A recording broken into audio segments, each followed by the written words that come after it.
নমস্কার, কলকাতা টিভিতে স্বাগত। পায়েল রয়েছি আপনাদের সঙ্গে আমাদের বিশেষ অনুষ্ঠান ডাক্তার বলছেন নিয়ে।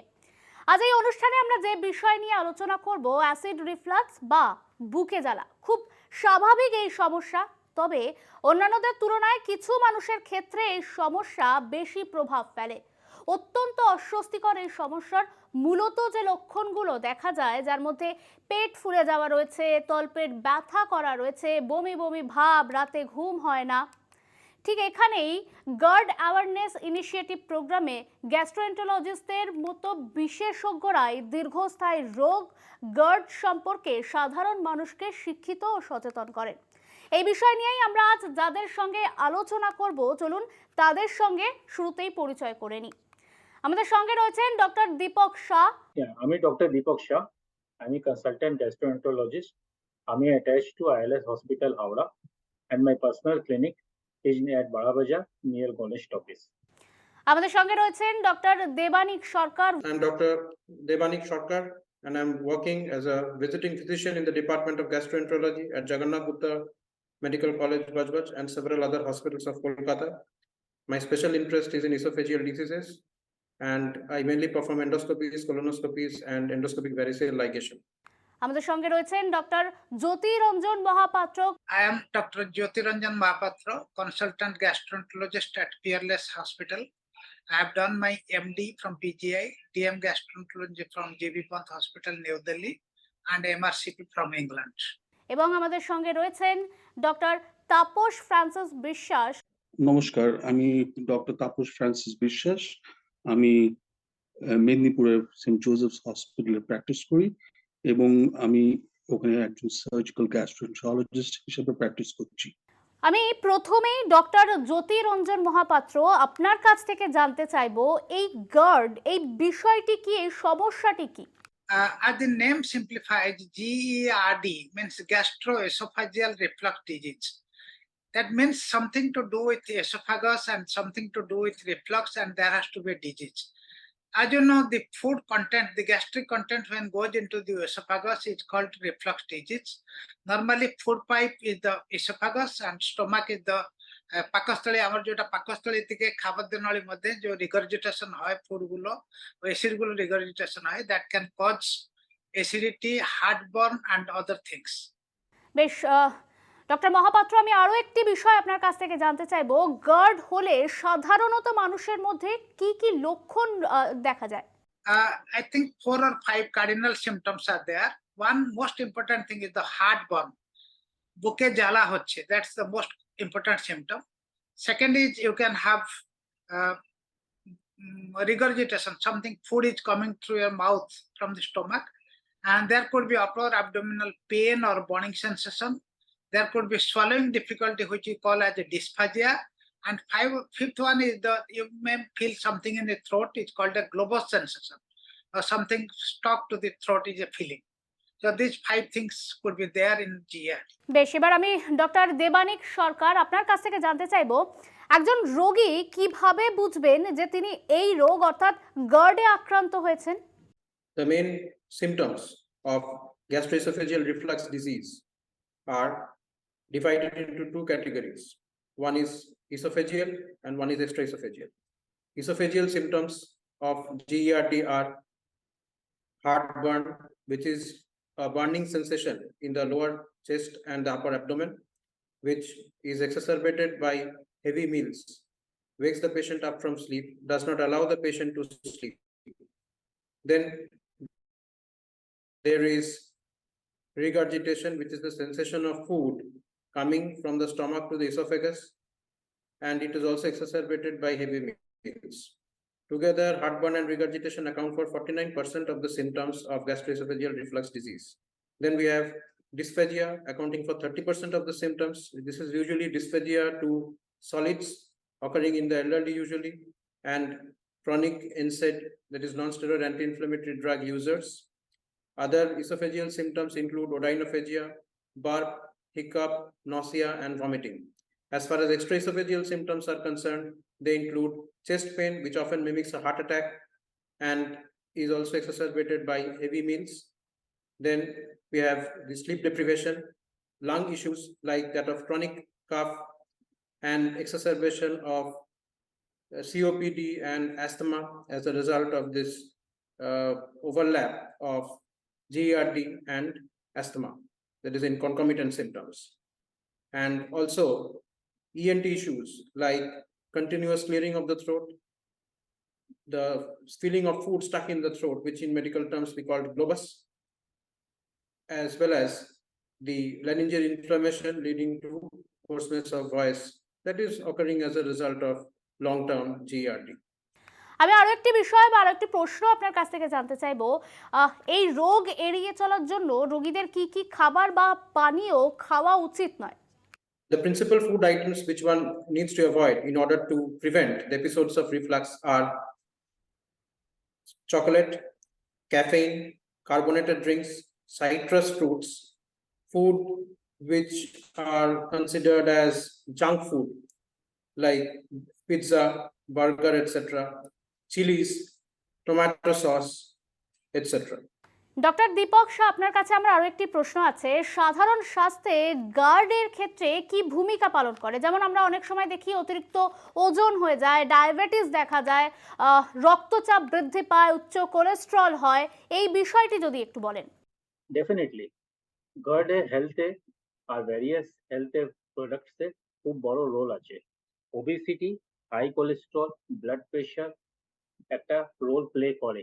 ইচ অ্যান্ড এভরি যতগুলো আমাদের লাইফস্টাইল ডিজিজে আছে, সব ডিজিজ জার্ড কজ করতে পারে।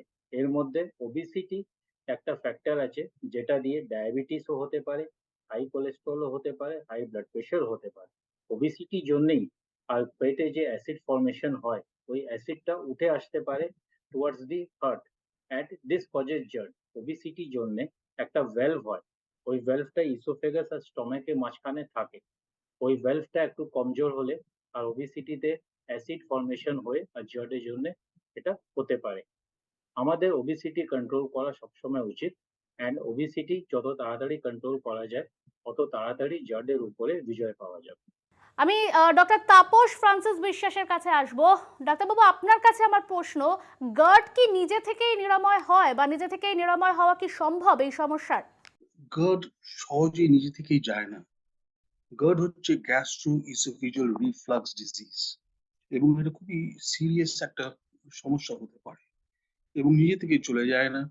যদি আমরা এটা চিকিৎসা না করি, তাহলে ইসোফেগাসের শেষের দিকে মানে পাকস্থলী আর গ্রাস নালীর যে জাংশন, সেই জাংশনে অনেক সময় ইনফ্লামেশন হয় এবং এটাতে অনেক সময় আলসার হতে পারে, স্ট্রিকচার হতে পারে এবং একটা কন্ডিশন হয় যেখানে ডিসপ্লেসিয়া হয়ে যায়, মানে একটু বাজে চেঞ্জ হয়ে যায়, যাকে বলা হয় ব্যারেটস ইসোফেগাস।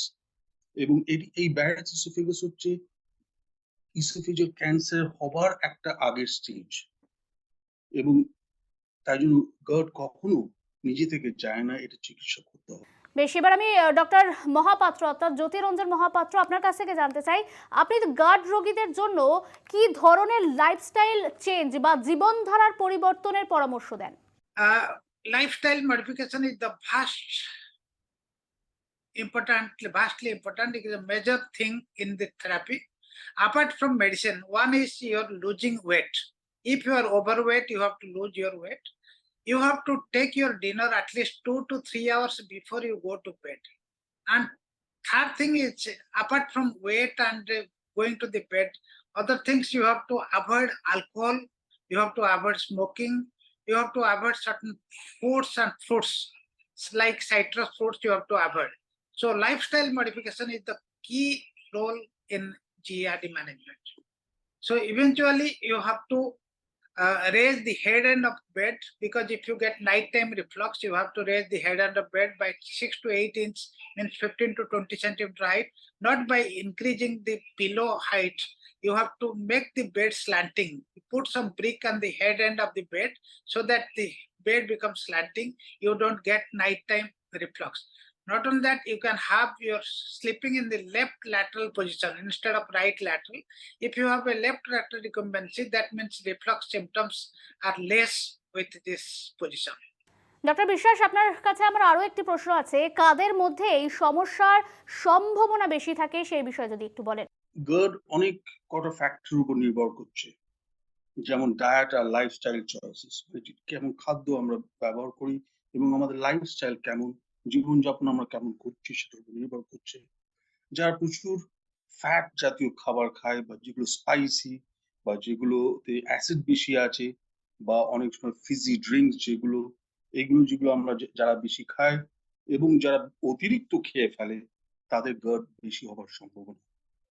এবং শুধু তা নয়, যারা স্মোক করে এবং অতিরিক্ত মদ্যপান করে তাদেরও গার্ড হবার সম্ভাবনা বেশি আছে। যারা মানে অতিরিক্ত ওয়েট বেশি ওবিস যারা তাদের হতে পারে। আর কারণ ওবিসিটি যাদের আছে তাদের পাকস্থলীতে চাপ দেয় এবং সেই চাপের ফলে আমাদের যে স্ফিংটারটা আছে, যে ভালভ মতন জিনিসটা আছে খাদ্যনালী আর পাকস্থলীর মাঝে, সেটা লুজ হয়ে যায়। তার ফলে পাকস্থলীর অ্যাসিডটা ওপরের দিকে উঠে আসে এবং তার ফলে এই গার্ড হয়। আর শুধু তা নয়, প্রেগন্যান্সিতেও হতে পারে। যেমন বাচ্চা যত মায়ের পেটে যখন থাকে, যখন যত বাড়ছে বাচ্চাটা, তত উপরের দিকে পাকস্থলীর উপরে প্রেসার পড়ছে এবং তার ফলে অ্যাসিডটা উপরের দিকে উঠছে এবং উঠলে সেটা গার্ডের সিমটমস গুলো হয়। হায়াটাস হার্নিয়া জন্য হতে পারে।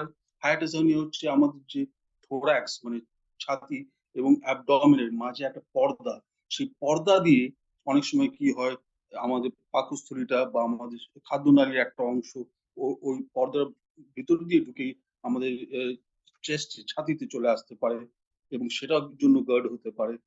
এবং শুধু তা নয়, বয়স্ক পেশেন্ট বা যাদের 40 ঊর্ধ্বে যারা আছে তাদেরও গার্ড হবার সম্ভাবনাটা বেড়ে যায়, কারণ তাদের লোয়ার ইসোফেজিয়াল স্ফিংটারটা অনেকটা লুজ আর ল্যাক্স হয়।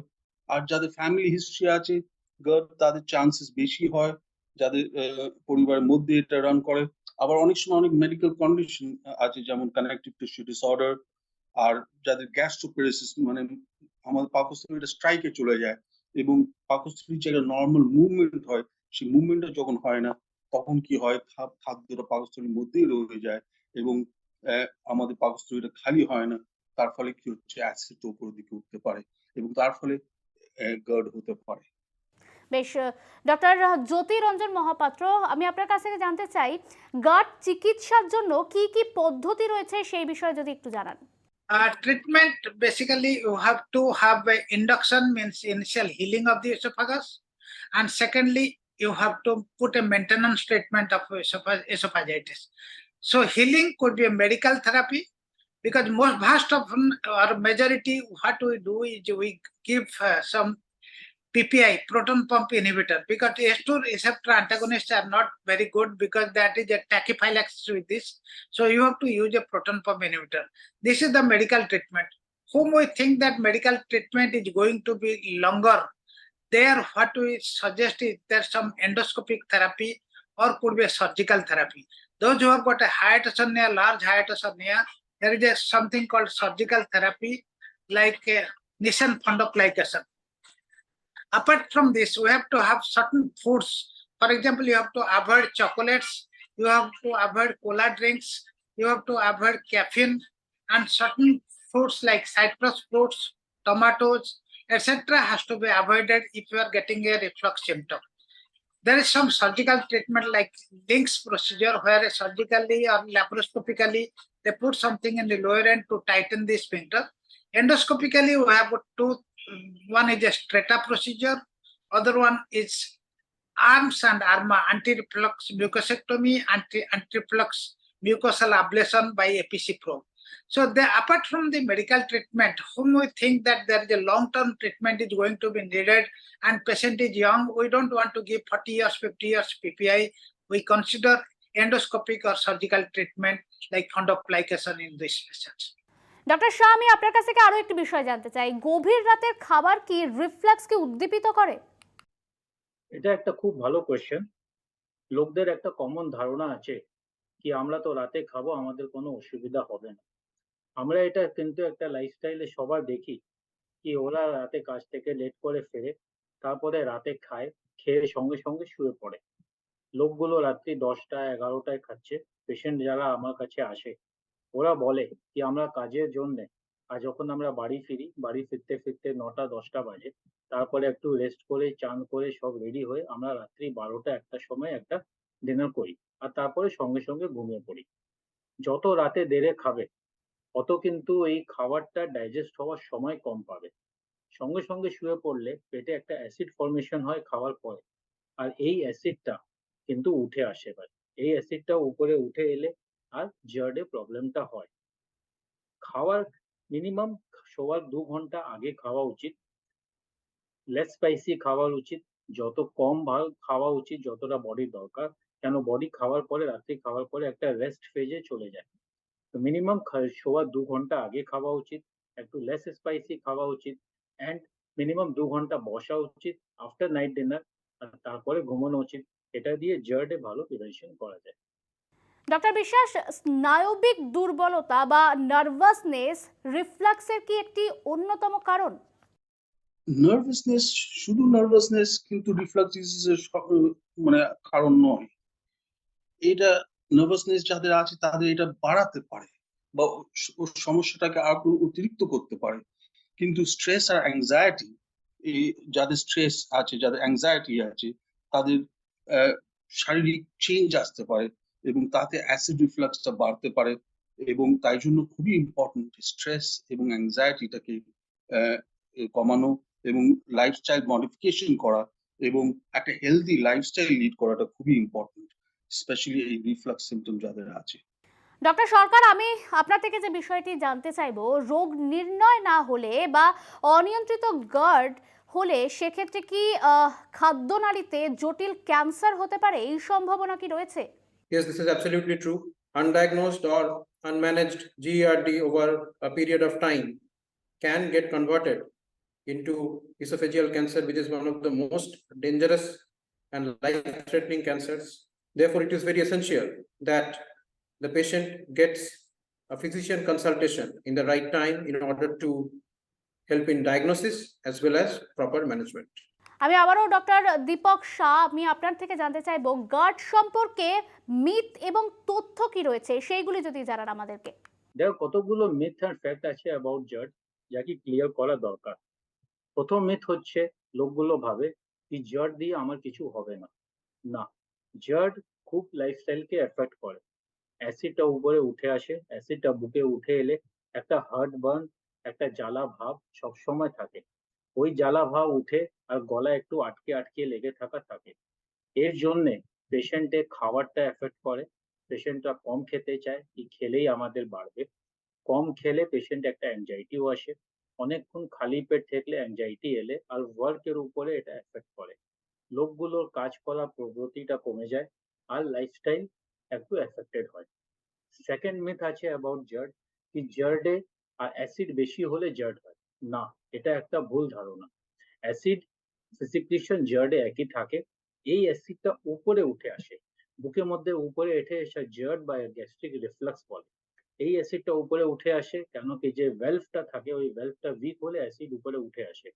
অ্যাসিড সিক্রিশন একই থাকে, লাইফস্টাইল চেঞ্জেস দরকার। থার্ড মিথ আছে যে লোকগুলো বলে কি জার্ডে কোনো ট্রিটমেন্ট নেই। না, জার্ডে ট্রিটমেন্ট আছে। হেলদি লাইফস্টাইল মেনটেন করতে হবে। ৪ ঘন্টা অন্তরে খেয়ে থাকতে হবে। খেয়েই শুয়ে পড়বেন না, ১ ঘন্টা থেকে ২ ঘন্টা পরে শুতে যাবেন। যখন শোবেন মাথা নিচে দুটো বালিশ দেবেন, মাথা দিকে একটু উঁচু চাই। নরমাল খাওয়া দাওয়া, একটু তেল মশলা কম। আর একটা মিথ আছে জার্ডে, লোকগুলো ভাবে যে আমরা কিছুই খেতে পারবো না। না, আপনি সবই খেতে পারেন, একটু স্পাইসিটা কম খাবেন, টাইমে খাবেন, খাওয়ার মধ্যে গ্যাপ দেবেন না। ফিফথ একটা মিথ হচ্ছে যে লোকগুলো ভাবে যে জার্ডে কোনো কমপ্লিকেশন নেই, একটু বুক জ্বালা হচ্ছে তো কি হয়েছে, কিছুই হবে না, আমি এটা নিয়ে চালিয়ে যাব, আমি এটা বেয়ার করে নেব। কিন্তু এটা কিন্তু ভুল কথা। যখন অ্যাসিডটা উপরে উঠে আসে সেই ইসোফেগাসে এপিথেলিয়ামটা ড্যামেজ করতে পারে। ইসোফেগাসে এপিথেলিয়াম ড্যামেজ করলে খাদ্যনলী এপিথেলিয়াম ড্যামেজ করে একটা ব্যালেট ইসোফেগাস বলে একটা রোগ হতে পারে, যেটাতে পরবর্তী সময় একটা ক্যান্সার হওয়ার সম্ভাবনা থাকে। আমার মতামত অনুযায়ী জার্ডকে কোনোদিনই নেগলেক্ট করা উচিত না। একজন ডাক্তার বাবুকে দেখিয়ে আর এটা ভালোভাবে ট্রিটমেন্ট করা আর হেলদি লাইফস্টাইল মেনটেন করাটা উচিত। ডক্টর দেবানিক সরকার, গার্ডের বিপদগুলি সম্পর্কে যদি আমাদেরকে জানান। The dangers of GERD are what we call in the medical terminology the complications of GERD. There are various complications of GERD. The commonest complication is the inflammation of the esophagus, which we call esophagitis, which can complicate to an ulcer, can lead to bleeding, can even complicate to perforation, and that might even cause death. Though the incidence of perforation is significantly reduced in the era of the PPIs, but it still does happen sometimes and might lead to death. Also, other complications include, due to the chronic cough, there is aspiration pneumonia, which also leads to death. Other complications are Barrett's esophagus, which is the conversion of the stratified squamous epithelium of the esophagus into the columnar epithelium with both gastric and intestinal characteristics, which is in the pathological terms we call metaplasia. This is a pre-malignant condition, and as the textbook mentioned, 1% of Barrett's esophagus does get converted into esophageal cancer over a period of time. Also, over a period of time, unmanaged GERD may complicate to form stricture. This is a very important complication, and it usually leads to problems in the food passage and even a lot of chest pain. However, this is a benign stricture usually and does not lead to significant weight loss or loss of appetite. Other complications might include chronic cough, might include dental erosions, and there are lots of complications, but these are the main ones that I have mentioned. Doctor বিশ্বাস, আমি আপনার কাছে আরো একটি বিষয় জানতে চাই। গার্ডের উপসর্গ উপশম করার জন্য ঘুমের সময় বেশ কয়েকটি বালিশ কি ব্যবহার করা যেতে পারে? আসলে বালিশটা কি হয়, গার্ড সিম্পটমস মানে এফেক্টিভলি নাও হতে পারে জিনিসটা। কি হয়, অনেক সময় বেশি করে যদি আমি পিলো ব্যবহার করি, ওটা আবার অনেক সময় আমাদের শুতে অসুবিধা হতে পারে এবং আমাদের শরীরটা সামনের দিকে ঝুঁকে যেতে পারে। তাতে অ্যাসিডটা আবার ফ্লো করতে পারে আমার গ্রাস পাকস্থলী থেকে গ্রাস নালী, এবং তাই জন্য সবচেয়ে ভালো হচ্ছে আমাদের খাটের মাথার দিকে যদি আমরা একটু উঁচু করে রাখতে পারি, এই 6-8 ইঞ্চি মতন যদি আমরা ওটাকে উঁচু করে রাখতে পারি, তাহলে কি হয়, ওটা আমাদের ওই রিফ্লাক্সটা হবে না এবং তার ফলে আমাদের ওটা হেল্প করতে পারে। দীপক শাহ, ডক্টর শাহের কাছে আমার আরো একটি প্রশ্ন রয়েছে। প্রেসক্রিপশন ছাড়াই কি গার্ডের ওষুধ ব্যবহার করা উচিত? Definitely not. যে কোনো medication without doctors prescription use করা উচিত না। জার্ডে কতগুলো মেডিকেশন অফ দি কাউন্টার পাওয়া যায়, লোকগুলো ওটা খায়, মাঝে মাঝে অ্যাসিডের সিরাপ খেয়ে নেয়। আপনারা দেখবেন ট্রেনে কতগুলো বা ট্রেনে বা বাসে কতগুলো লোক বিক্রি করে অ্যাসিড কমাবার ওষুধ, এটা খেয়ে নিন অ্যাসিড কমবে। কিন্তু কোনোদিনই প্রেসক্রিপশন ছাড়া কোনো ওষুধের দোকান থেকে কোনো মেডিকেশন নেওয়া উচিত না। জার্ডে একটা প্রপার ট্রিটমেন্ট করলে, একটা প্রপার মেডিকেশন টাইম মতো অনুযায়ী খেলে আর সাথে একটা লাইফস্টাইল মেনটেন করলে ট্রিটমেন্ট করা যায়। জার্ডে কোনো মেডিকেশন করার আগে নিশ্চয়ই আপনার ডক্টরের পরামর্শ নেবেন, আর পরামর্শ নিয়ে ফলো করে ঠিকভাবে মেডিসিন খেলেই এই সমস্যাটা কন্ট্রোল করা যায়। এই বিশেষ অনুষ্ঠানের শেষে আমরা আপনাদের উপস্থিতি এবং সক্রিয় অংশগ্রহণের জন্য আন্তরিকভাবে কৃতজ্ঞ। সাধারণ মানুষকে আপনারা যেভাবে গার্ড সম্পর্কে সচেতনতার বার্তা দিচ্ছেন তা সত্যি প্রশংসনীয়। আসুন আমরা নিজেদের এবং অন্যদের গার্ড সম্পর্কে সচেতনতার প্রচেষ্টা চালাই।